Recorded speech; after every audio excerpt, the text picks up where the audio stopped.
素闻裴大人，乃我朝有史以来最年轻的推举首选，智计无双。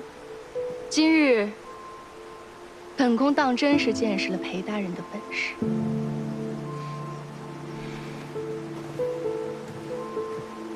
承蒙公主殿下赏识。跳下去。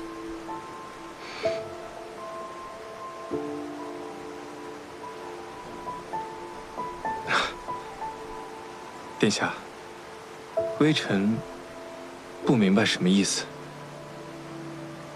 你设计杨泉殴打上官玉，干嘛你？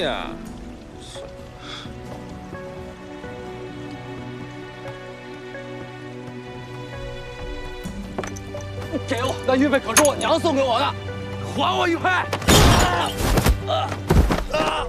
又把卢雨引走，你进去见到你家公子，就让他装晕。如此费尽心机，不就是想做本宫的驸马吗？既然想做驸马，怎么连这点委屈都受不了呀？公主殿下是如何得知裴某想当驸马的？你装什么？不然裴公子为何来此？你是什么背景？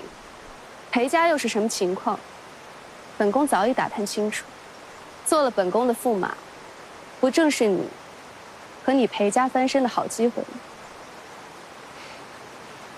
看来公主殿下误会了，裴某只是想帮。对，我好像管太多了。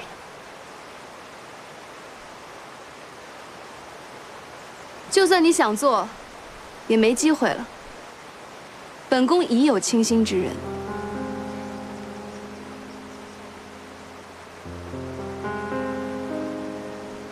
公主殿下是说的哪一位？就在你眼前。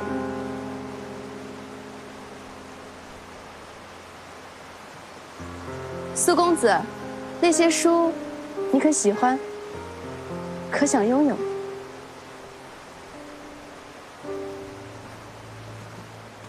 还望殿下三思。裴大人，我同苏公子说话，轮不上你来插嘴。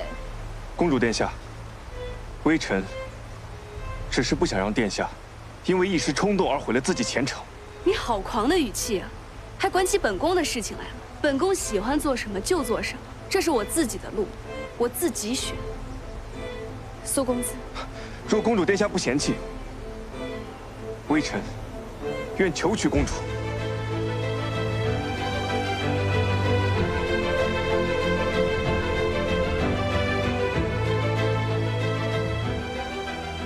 来人！没想到你个毛头小子，心机竟如此之深，给我扔下去！是，殿下。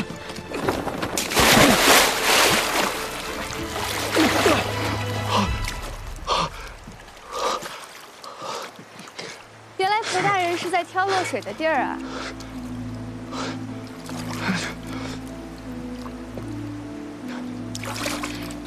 要不，我们就这样讲话吧。本宫很喜欢这样的高低落差。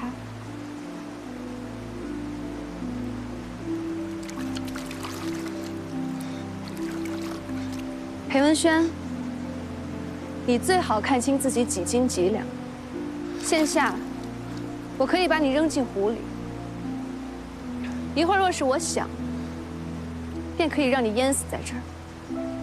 以后，任何时候，你的小命都取决于我的心情。所以说什么话、做什么事儿，都要想清楚，懂吗？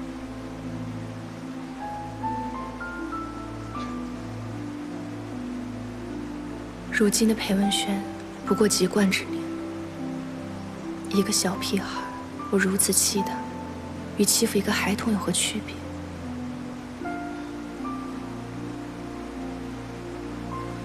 不闹了，把他捞上来。是。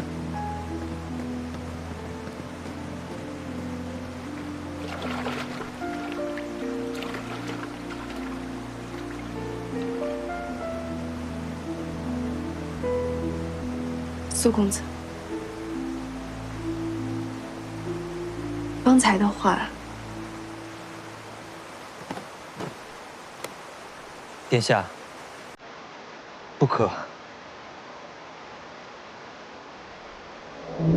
文清，你在这儿啊？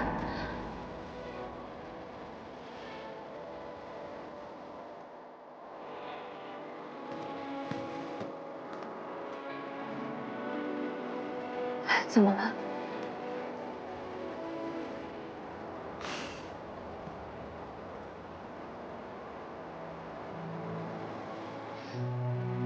文清，你要是实在不高兴，我可以同裴文轩和离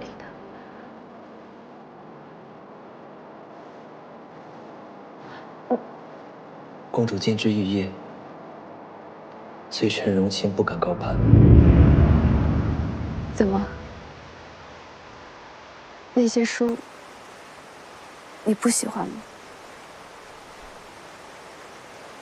殿下恕罪。出门前，父亲再三交代，微臣此番只参加春宴，不可牵涉其他。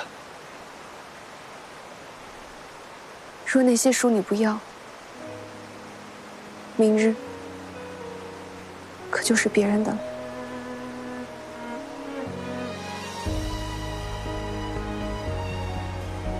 殿下，那些书太过珍贵，在下如今人微言轻，还不配拥有。我早该想到的。苏家惯来中立，素不与皇室联姻。眼下的苏荣清没有选择权。知道了，你去吧。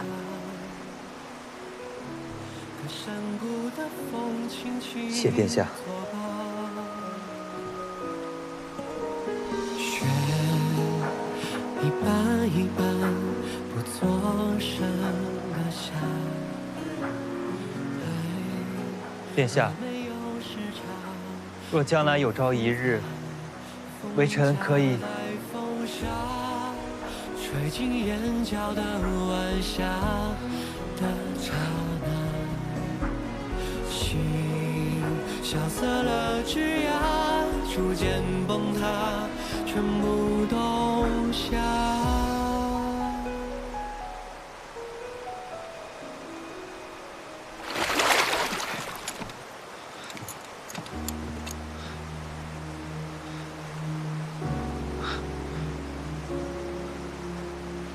裴公子不要觉得本宫是在仗势欺人，我这是在教你做人的道理。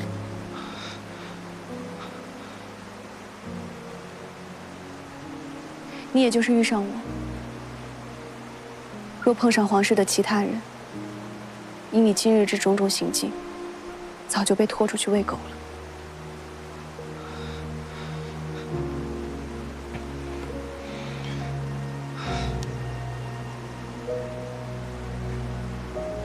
谢殿下开恩。你也算目的达成了。这驸马人选，只剩你一人。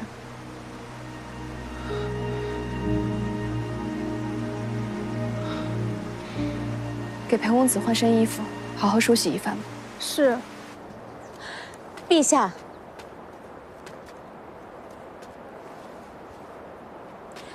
陛下。何事？讲吧。臣妾听闻，平越公主设春宴，亦是在选驸马。臣弟杨权自幼跟随父亲征战沙场，立功无数，或可谓公主良配。你杨家乃将门，不好好研究在边关如何打胜仗，却关心起公主的婚事来了。陛下说的是，可我那权弟……这说过了，公主的婚事，让她自己做主。她选了谁，便是谁。陛下，家里有许多不是，但臣妾希望陛下能够看在臣妾侍奉多年的份上，可否再给杨家一个机会？怎么？朕说过要拿你们杨家怎么样了吗？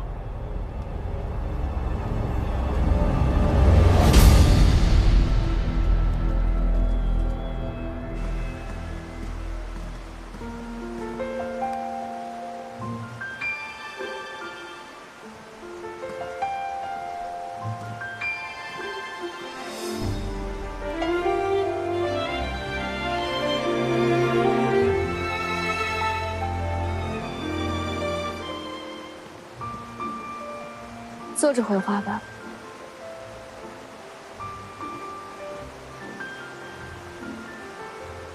你想说什么，便说吧。微臣想说的话，公主殿下应该都知道。你这是什么态度？怎么，入赘皇室，倒让你觉得憋屈了？非也。裴某出身寒微，出使却可依仗公主，但臣身为8尺男儿，至少也想成为与公主并肩而立之人。如此，公主累的时候，便可有倚靠之人。而我，也并非仅是吃公主府软饭的累赘。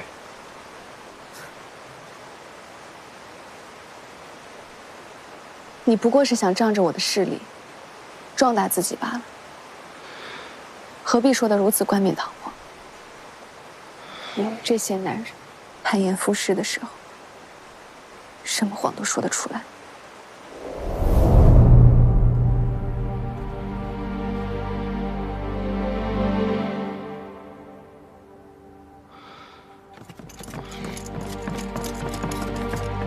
裴大人，你身为公主驸马，与太子侧妃如此形状，该当何罪？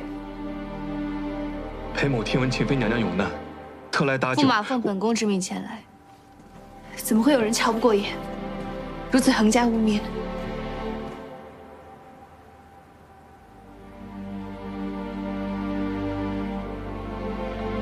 你喜欢他？我有点放不下他。你和他什么关系？青梅竹马。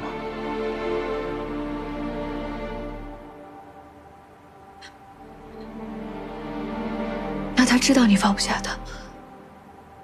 他若是知道，为什么退婚呢？家父病逝，当年我遭到叔父排挤，不受重用，是他族人替他退了婚，所以我们才……所以你们是爱而不得，我倒成了碍事儿了。公主殿下，拿举元来。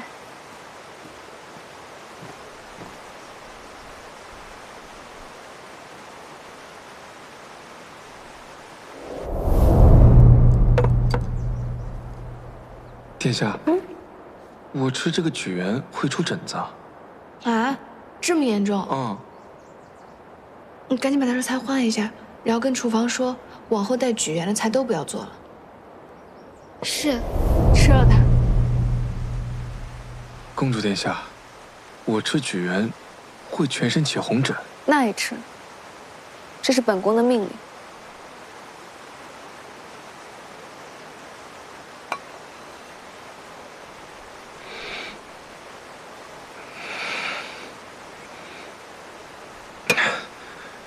微臣刚吃过东西，还是稍后再吃吧。那就稍后再吃。反正本宫有时间，手盘一举吧。拿棋盘。是。这黑子，兴未开局，真是几十年未变。原来他的棋路一直如此啊。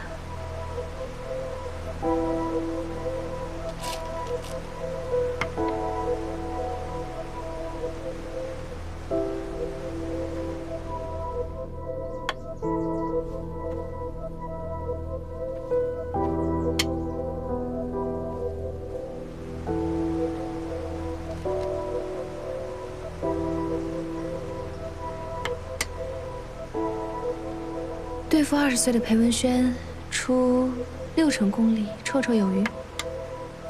罢了罢了，稍微让着他一些吧，留他几分面子。18岁的李儒，棋还臭得很。不过他惯来就骄纵，又是鬼灵精怪。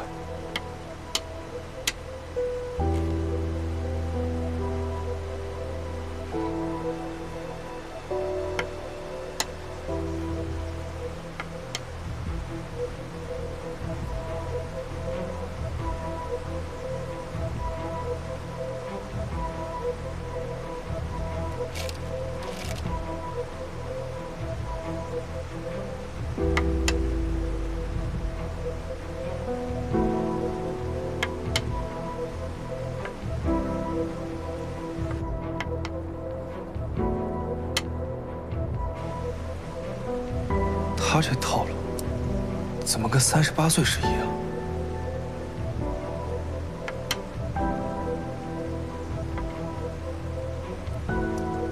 怎么，他这棋风跟40岁时一样？李荣虽然看上去是个骄纵的，但其实行事十分有章法，他不会无缘无故找人麻烦。可我与李荣初次见面，他却当着苏荣清的面羞辱我。来人，给我扔下去！是，殿下。从前，18岁的李荣不当是这样。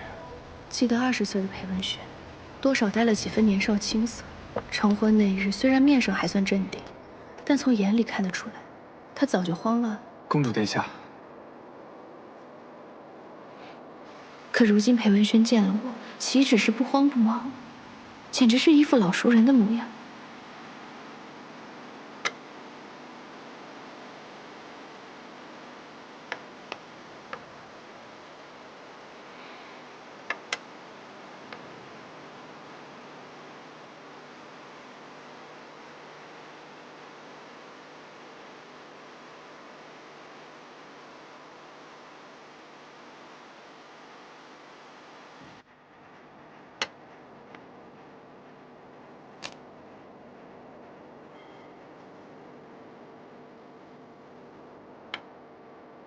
这棋局，竟是从前我与他分府前下过的最后一盘，没有下完的棋。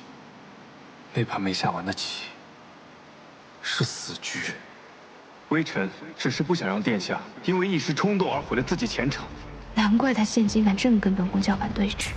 难怪他知道我吃举元会出红尘。要么是吃了雄心豹子胆，要么就是多活了20年。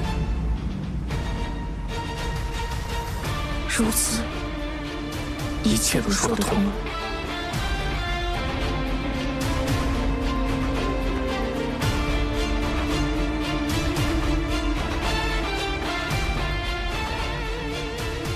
此前李荣恨透了我，上一次就是他下令杀的我，眼下还能耐着性子不立刻杀死我，的确仁至义尽了。还好此生我并不打算与他再做纠缠。本宫再问你一次。你为何阻止我选其他人？微臣，因你从前心中对我有愧。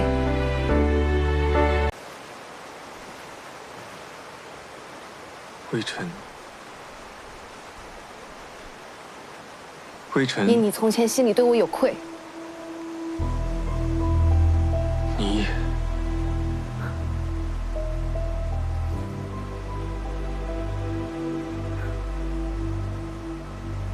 看来老天都看不过眼，你这狼心狗肺的东西，让你如今又反在我手里。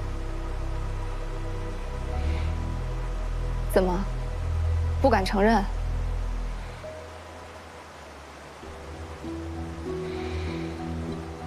是，我是对你有愧，但你就无愧于我吗？从前那些破事，吵了20年都没个结果。我就问你一句，今天你干什么来了？就是想来看看18岁的你。只是看看。不然呢？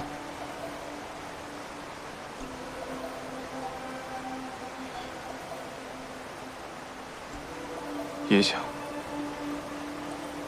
再帮一下殿下。那你可真会帮，把父皇给我的人选帮到只剩你自己。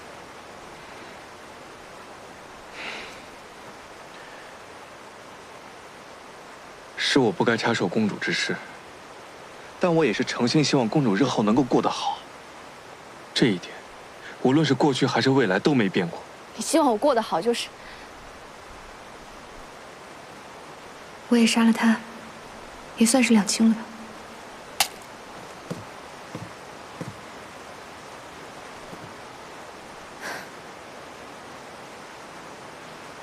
真是没想到，竟是这样的一个结果。你说怎么办吧？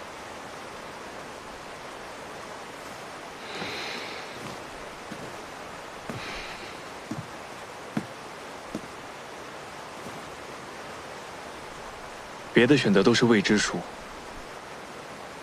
但既然你我彼此熟悉，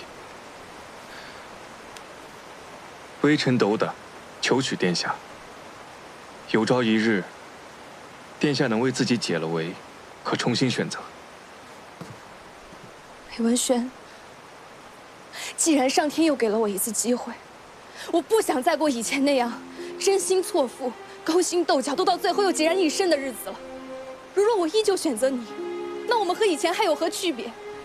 重走一遭，依旧只会有一个盟友，互相利用、互相算计吗？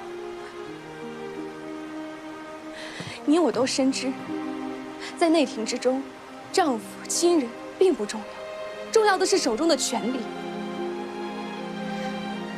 可是，当走到顶端的时候，当一个人孤孤单单的走在人世间，便会羡慕人间烟火繁华。你，我，曾经都站在过顶峰。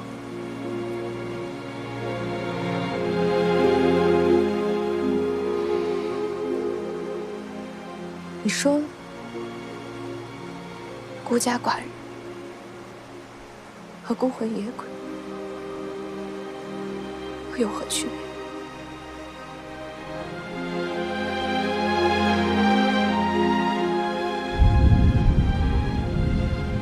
天要下雨了，你去准备些伞吧。好，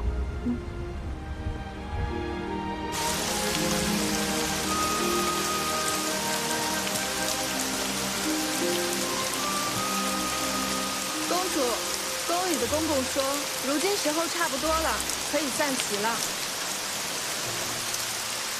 就说我身体不舒服，你替我去送送他们吧。是。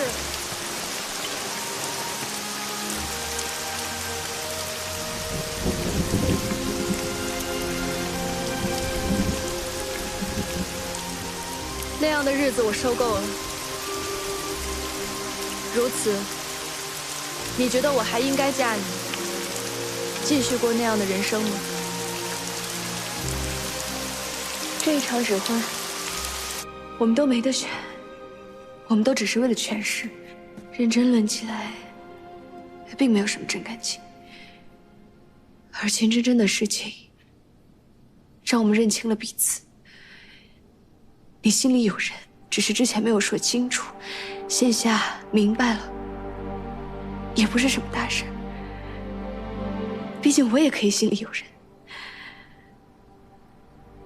可既然如此，你为什么不早一点说清楚？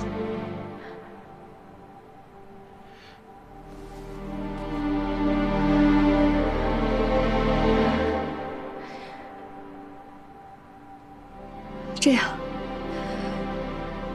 往后我们还是照样过。但是我希望你清楚，我不再是你妻子，你也不再是我丈夫，我们各过各的，各找各的乐子。但是你要答应我，既为盟友，便永不背叛，如何？说话，裴文轩，你说话。你若不说话，我便认为你对我还有感情。可你若对我有感情，还去掺和他的事，那可就太恶心了。我们就不应该在一起。我现下就去请禀父皇。我们和离吧。殿下这是何必呢？那你说怎样？既为盟友，殿下应当知道，和离对你我来说并不是好事。从今往后，我们就顶着夫妻的名义过好各自的生活。既为盟友，绝不背叛。倘若背叛，不得好死。果然，我们都应试。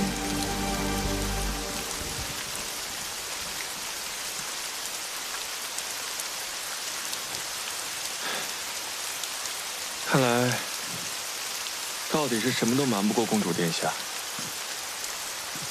从前的恩怨怨，早就说不清楚了。臣本无意打扰，只是念在毕竟夫妻一场，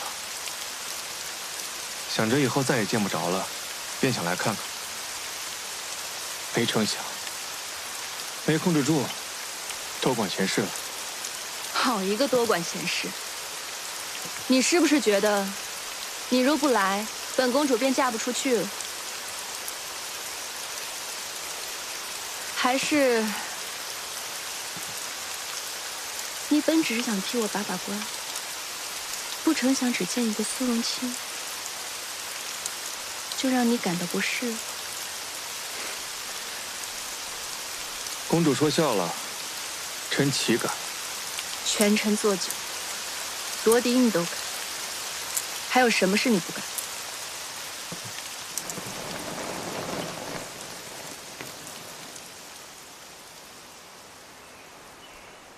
殿下不必再揶揄微臣了，不如想想，以您现在的情形，若是不选微臣，您还可以选谁当驸马来替您挡灾呢？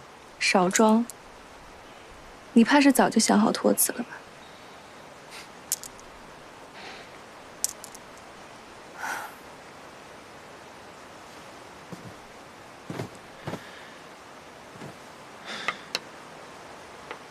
以现在的情形，难在圣上猜忌。公主殿下若是选世家子弟为驸马，恐怕会出了陛下逆鳞。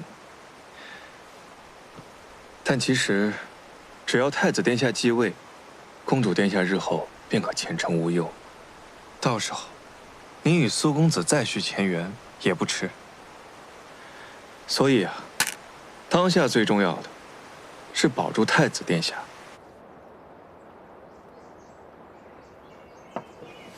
娘娘，母后，母后，你可知父皇给姐姐选的都是些什么人啊？要么是5大3粗的莽夫，要么是门第不高的寒酸小子，剩下的一个痴傻，一个花柳客。父皇如此怠慢，母后为何不替姐姐做主？你父皇一向忌惮你这个太子，你可知为何？为何？因为我们上官家族乃当今第1大世家，你父皇真正忌惮的是在背后支持你的上官家。倘若你姐姐再与世家结合，那么将来何人能阻挡你们姐弟？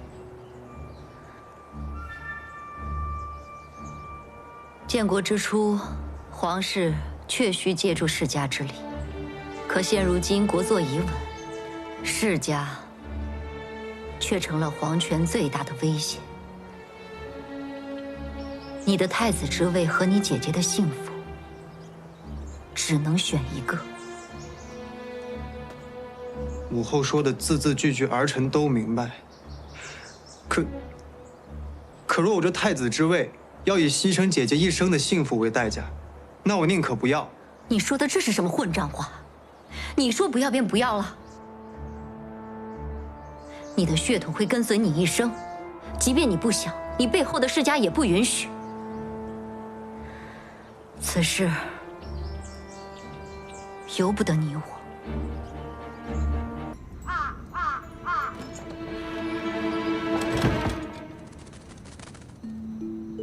灭火啦！小心火烛啊！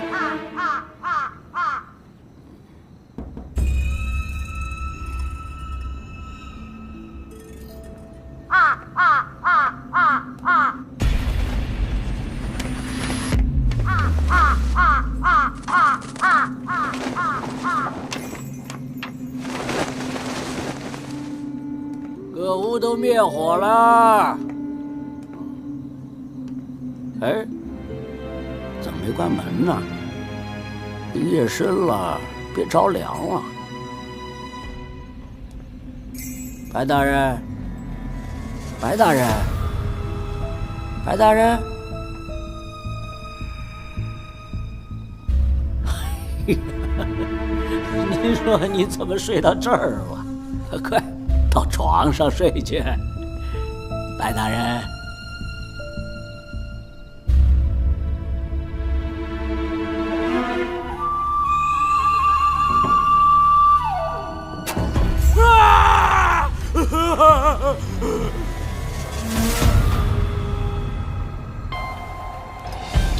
驿馆的老官一交代，死者是来京受审的姑苏织造百宝镇，只身前来开封，并未带任何随从。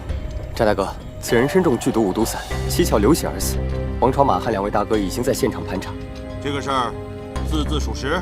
字字属实，没一句假话。好，张大人，张大人，死者百宝镇，位居三品，如今死在开封，这个事儿，我知道了。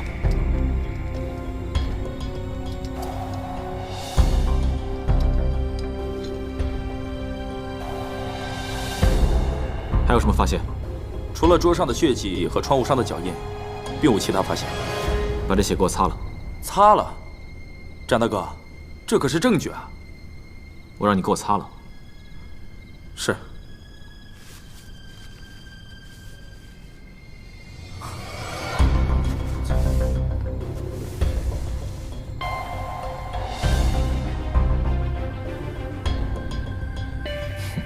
独衣芒剑踏黄陵，飞花探云片阎王。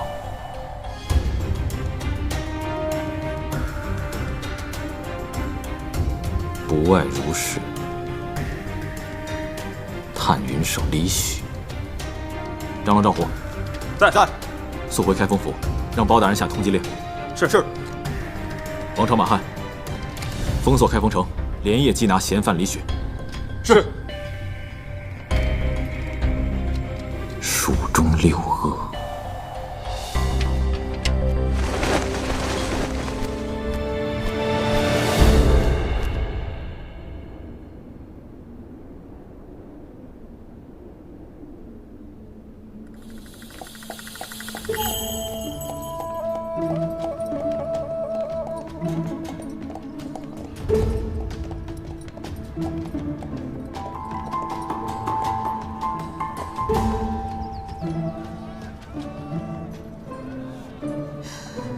李许，你果然在这里。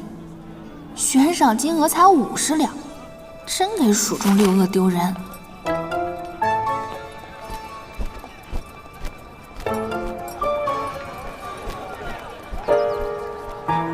李许的宝贝乌鸦。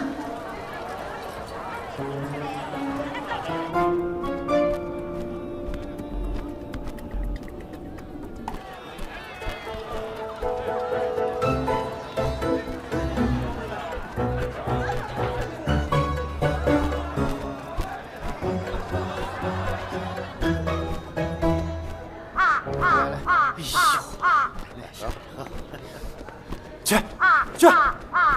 大白天的乌鸦叫，晦气！小伙计，见过他吗？见过，见过。他来过是吧？啊，是。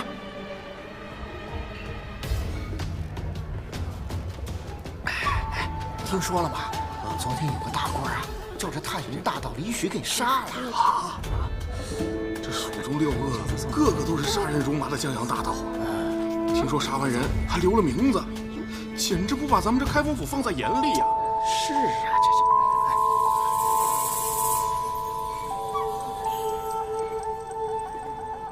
小二，李许当时坐在这儿吧？对，客官您怎么知道？当时这里发生了打斗，是不是？哎呦，是啊，三元赌坊来了几个人，说找这李许，打了一架，耽误我半天生意。三元赌坊，这李老五又去赌去了。他人呢？这不知道，那会儿把我们都赶出去了。等我再进来的时候，就看见那几个大汉倒在地上，李许已经不见了。哎呀，这李许啊，真不愧是蜀中六恶，一定是武功高强。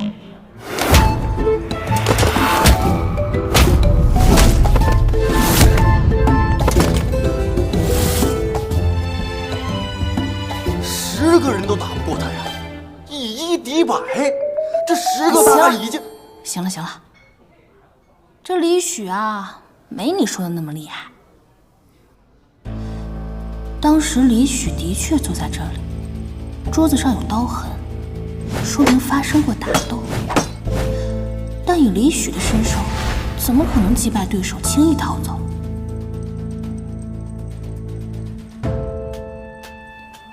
辣椒粉。啊，我知道了。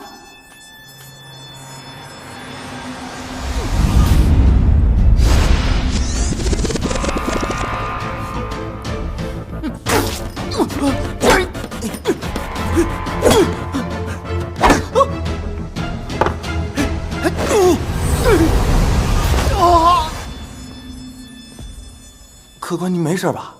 哦，没事。啊，这李许啊，他只擅长逃跑，不擅长打架。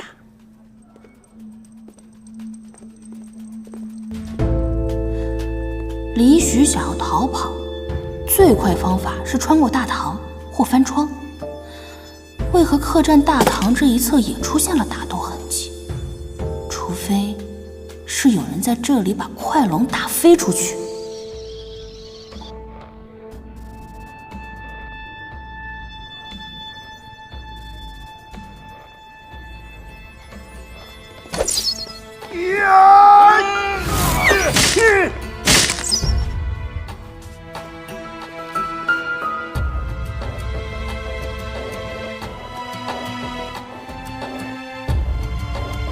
此人武功不在我二哥哥之下。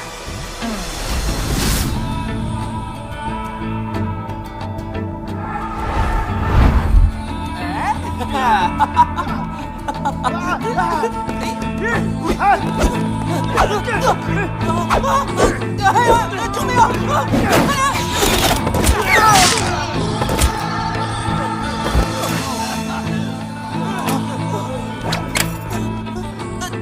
你谁啊你？可松开啊！你就是李许，跟我走。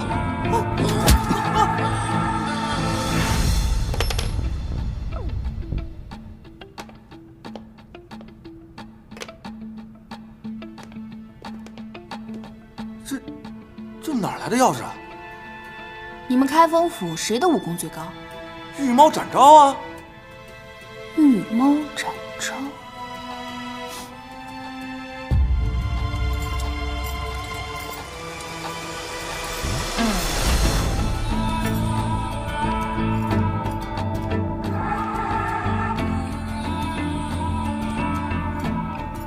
江湖传闻，御猫展昭剑法绝伦，侠肝义胆。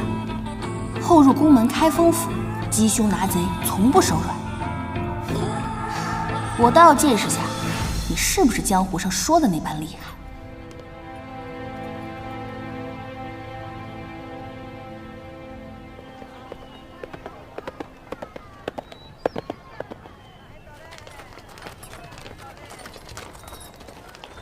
你回去吧。是。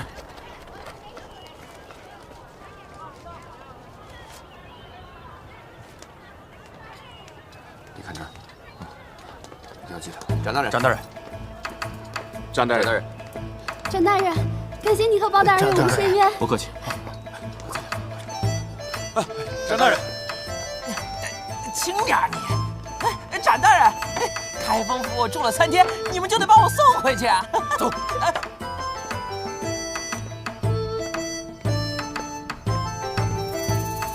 包大人，刑部那边来信了，说要将百宝镇被杀的案子移交过去。刑部怎会想要接手？不行，绝不能让他们参与此事。本府私调百宝镇进京，就是为了能够彻查江南贪墨一案，不想其身死官驿，这案子不能让。大人，李许审问的如何？闭口不谈。你捉拿李许的时候，可否有人看见？啊，请大人放心，属下抓捕李许时遮盖了容貌。开封府抓捕李许也瞒不了多久，还要多加留意暗处。李许是我们唯一的线索，一定要想办法在他身上找到突破。包大人，属下愿带人再搜查一遍锦丰客栈，寻找遗失的证物。这喜宴，属下不便去了。喜宴？哎呦，你不说我都给忘了。包大人，咱们库房就剩这4坛酒了，要不要给刘侍郎送过去啊？开封府哪有好酒？赶紧拿回去。我们唯一能拿得出的，也就是公孙先生的墨宝。包大人，公孙先生的墨宝已经装裱好了，我去就回。张护卫，下午继续审李许。是。马大嫂，给我留几张饼，稍晚回来吃。没问题，包大人。愣着干什么呀？抬走啊！夫人，我走啊。站着，你不是去吃喜宴吗？还吃我烙的饼干什么？他们做的哪有我夫人做的好吃啊？再说那宴我也不一定进得去，怕吃不饱。走了。吃吧，烙饼的时候可没洗手啊。翟大人，你今天可有口福了，知道你不爱吃荤的，特意给你烙了素饼。马大嫂，张大人，您不会真没洗手吧？叫我秦薇薇。秦薇薇，刘侍郎的千金心仪你多年，如今结婚嫁人，摆明是想见你最后一面，你就这么狠心啊？展昭向来对情爱不感兴趣，就不去徒增烦恼了。玉猫也是人，怎么可能不动心？身为玉猫，儿女私情自然是要放在一边的。你马大哥呀，曾经也这么说过。马大哥，然后呢？然后，还不是遇到我了呗？应该是送菜的，怎么来这么晚？哎，嫂夫人，您忙着，我去。好。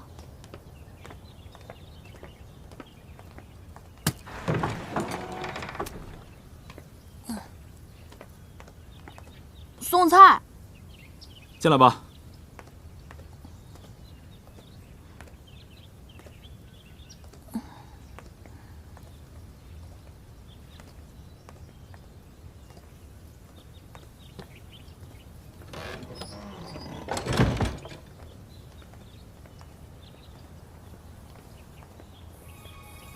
我得赶紧去救李许出来。这里不是厨房。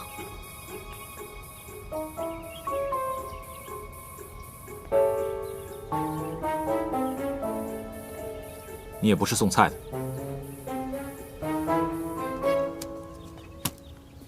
玉猫展昭果然名不虚传。你是何人？来开封府做什么？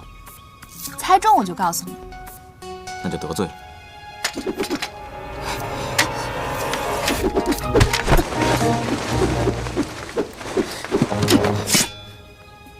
如实招来。都听说展昭侠义仁心，今日一见也不过就是这样嘛，负心汉一个。姑娘这话何意？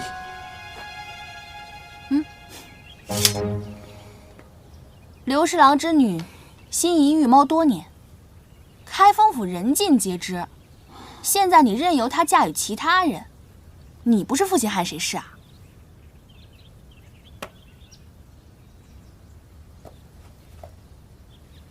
多年以来，展某一直以礼相待，并未有半点逾越之举，展某问心无愧。我也就是来替刘家小姐出口恶气。既然你都这么说了，那我先走了。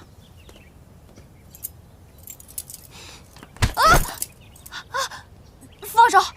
若是想劫狱，按大宋律法当斩。你弄疼我了，你放手！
你扰乱宫门秩序，意图劫狱，择日由开封府过堂会审。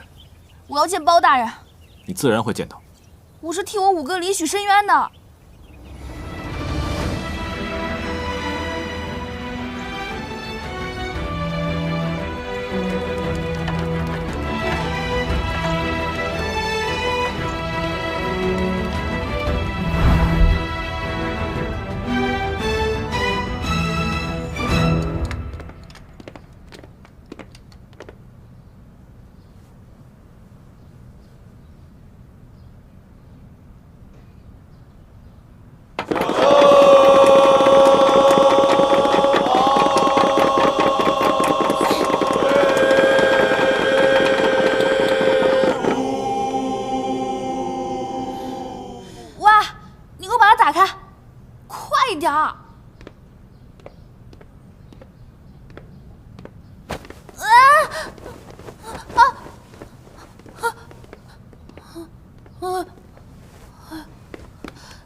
堂下何人？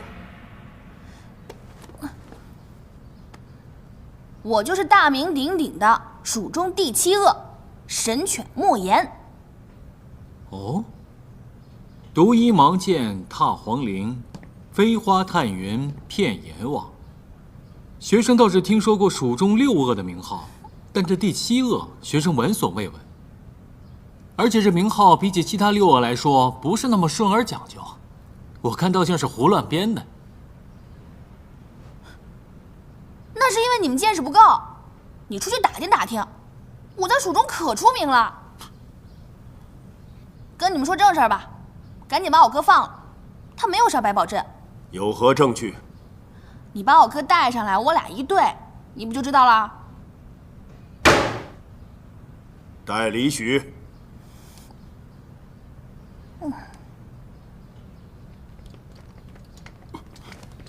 走。哎，哥，哎，你轻点。哥，他们打你了没？让我看一眼。你干什么呀你？你谁呀？你怎么不认识我了呀？才几天啊，怎么回事？别拉拉扯扯。大人，这谁啊？这是？你敢说你不认识我？好，我知道你手上有颗痣。快你别闹你！你快点给他们看，你手上有颗痣。哎呀，男女授受不亲。你快拿出来看看呢！呀，小七你别闹。你看叫什么？小七，你暴露了。肃静，公堂之上，岂容尔等胡闹！民女莫言，你替李许申冤，有何证据？我能证明。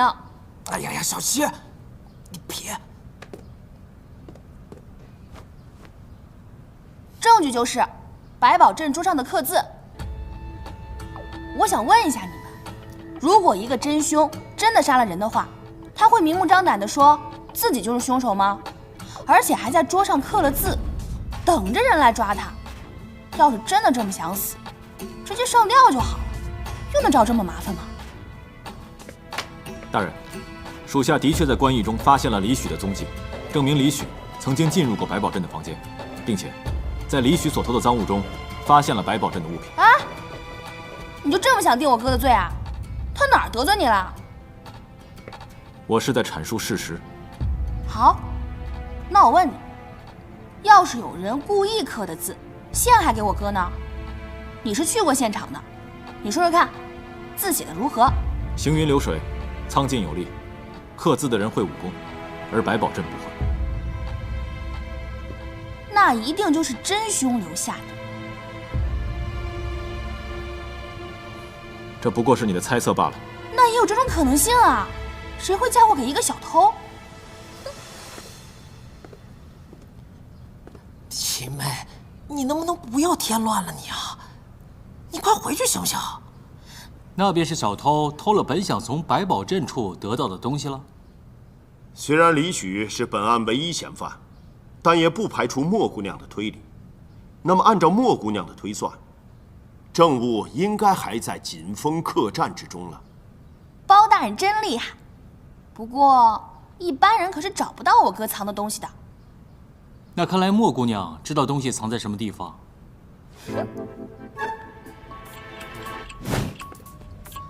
客栈酒柜最下面一层的酒，一定是封了坛的百年陈酿。如果不到时间的话，是一定不会被打开的。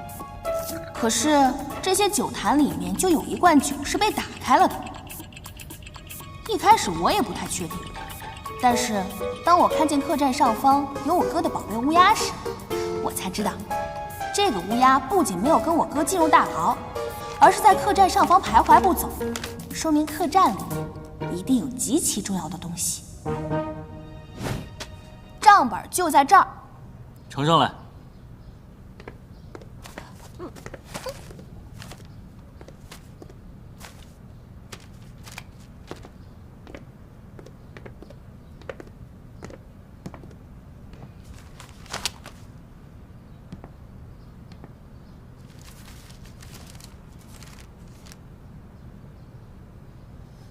就是成事不足败事有余，啥也不是。好好看吧，这东西很重要。怎么样？这重要的证物我也给你们了，话我也说完了，可以放了我哥了吧？荒唐！此案尚未了结，李许还牵连其中，怎可轻易放人？那是你们的事儿。哥，你赶紧说句话，承认进去是偷东西，没有杀人，咱们就能走了。添乱！我怎么了我？大胆李许，何人指使你盗取账本？账本？我大人，我真的什么都不知道啊！你可知道盗取账本，它关系到贪墨重案，事关江南民生。即便你没有杀人，但是此举也是重罪。那个脸黑黑的大人，你怎么能随便定我哥的罪呢？证物入库，待李许押回大牢，退堂。我啥也不是。哎，走！不行，那是我找到的账本，那是我的，你们先还给我！你们这是明抢啊！你们要拿哪儿去啊？哥，你们这太过分了！姑娘，你可以离开了。我就不。你可以离开了。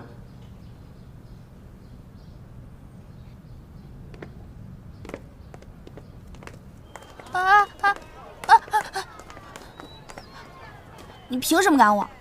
查案就交给开封府，莫姑娘，还是不要再插手了。那你先把我的东西还给我吧。账本是重要证据，恕不能还。那是我先找着的东西，我看一眼不行啊？按大宋律法，不可。我现在就是要看这个东西，你说吧，有什么方法能看？只有开封府的捕快才有权查阅。捕快？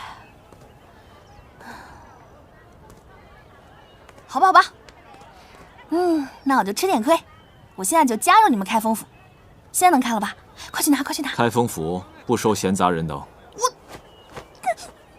你这只臭猫傻猫，你成心的是不是？气死我了！你这么不变通，这也不行那也不行，我告诉你吧，本姑娘我不稀罕。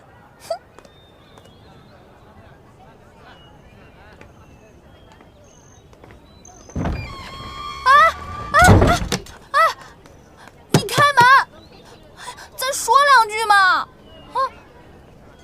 大人，您看，这儿，还有这儿。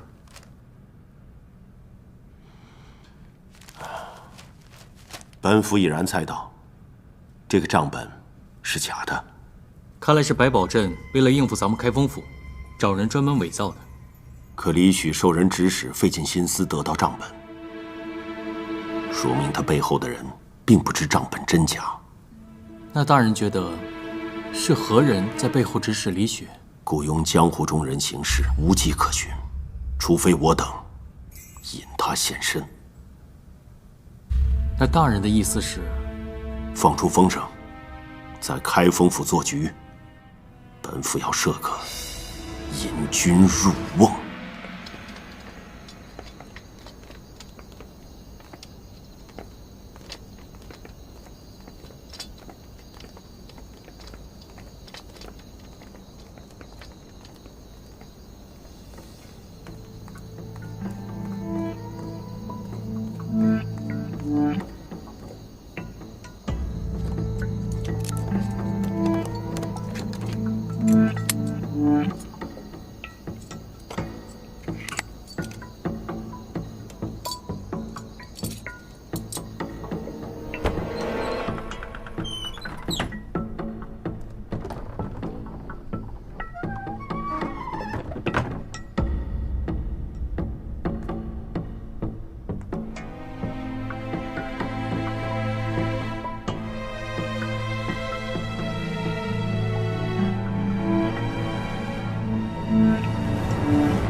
又是你，想拿账本？有本事你过来！想抓我，下辈子吧。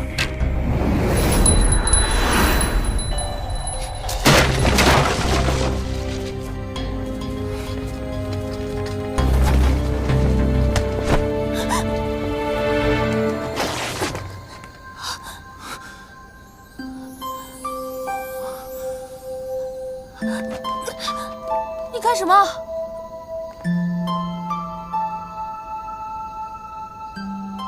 得罪了。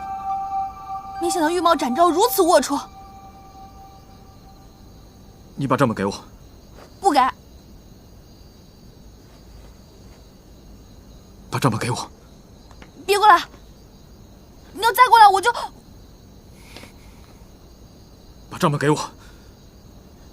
你要再过来，我就……脱了。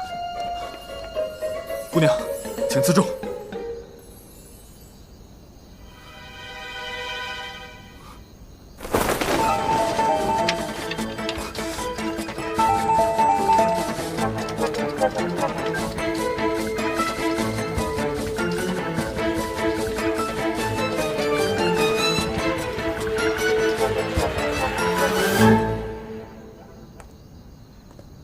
这账本放在开封府就是个圈套，傻子才会去拿呢。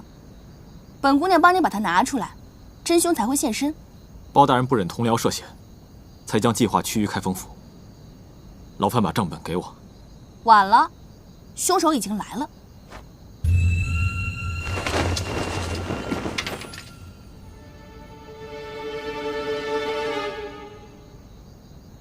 你到底是谁？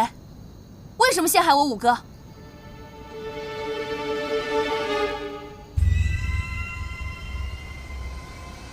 抓住你，我哥就没事了。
别管我，快去追他！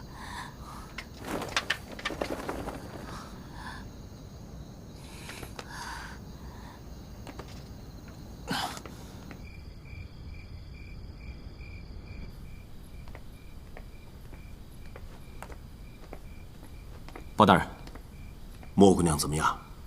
幸亏救得及时，清除体内的五毒散之后，并无大碍。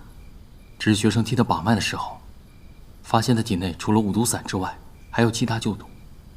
现在虽无大碍，只是若不根治，日后恐有隐患。属下办事不力，请包大人责罚。此事与你无关，莫要自责。是我的错，我本该抓住凶手的。展会，救人哪有错？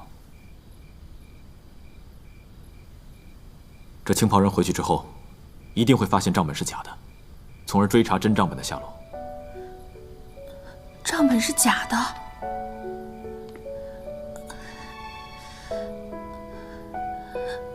包大人，我把真凶已经抓出来了。那你们开封府是不是欠我一个人情？开封府欠你一个人情。那既然欠我一个人情的话，那就把我五哥给放出来吧。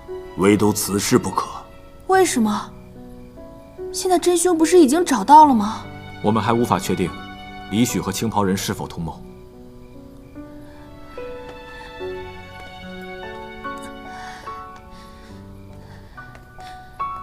我都说了让你去追凶手，你为什么不听？白宝镇至今也没有将真账本交给任何人，说明这个账本应该还在白府。莫姑娘真是冰雪聪明。包大人，既然你也夸我聪明，那就让我留在开封府和你们一起查案吧，算你们还我一个人情。不可，宫门之事，岂能儿戏？这事和你有什么关系？这是我找包大人求个情，怎么了？包大人，大人，李许认罪了。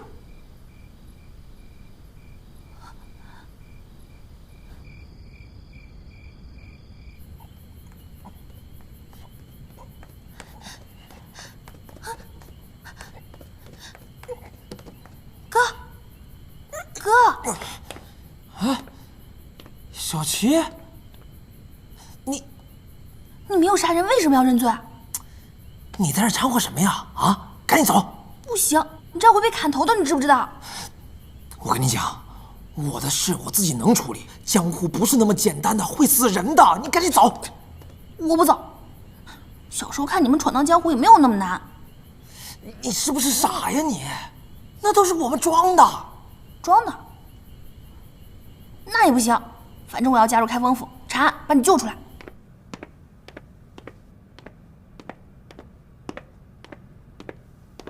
大人，李许正式被转入大牢，并严加看管。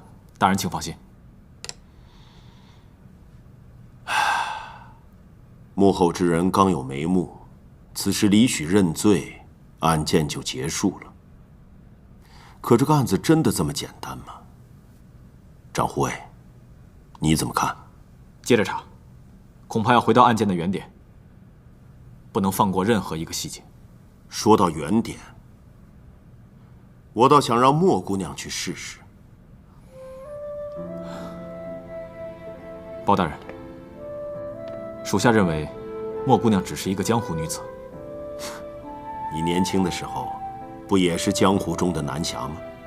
所以属下才更明白宫门法纪的意义，发誓摒弃过往，守护开封府。可那莫姑娘，一味胡来，心性不定，最终会害了她自己。到那时谁来救她呢？莫姑娘捕捉细节的能力是有目共睹的。这样聪明的人，难得更难用。展护卫，至于怎么用，由你来选择。